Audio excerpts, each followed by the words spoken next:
ধর্ম।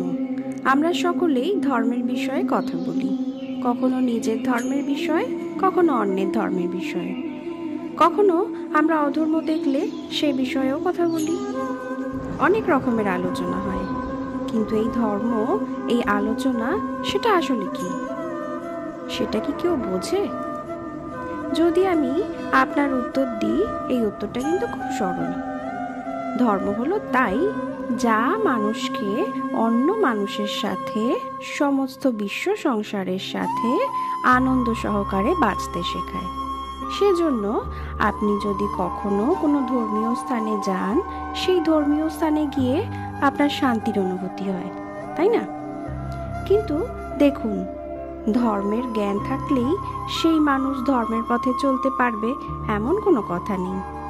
অনেক সময় সম্পর্কে যখন সংঘর্ষ বেড়ে যায়, তখন ইচ্ছের জন্ম হয়, তার থেকে হয় ক্রোধ, আর সেখান থেকেই হয় অহংকারের জন্ম, তারপর হয় বিনাশ। সেজন্য দ্বিতীয় সব থেকে গুরুত্বপূর্ণ গুণ যা আমার সারথীর মধ্যে থাকা উচিত, তা হলো ধর্মবীর হওয়া। এবার দেখতে হবে সেটাই, যে কে হবে সেই ব্যক্তি যিনি এই সমস্ত সংসারে নিজের ধর্মের প্রতি অবিচল থাকবেন। কারণ সেই ব্যক্তি এই সংসার থেকে সরে এসে ধর্মের পুনঃস্থাপনের মহাকার্যের সারথি হতে পারবেন। রাধে রাধে।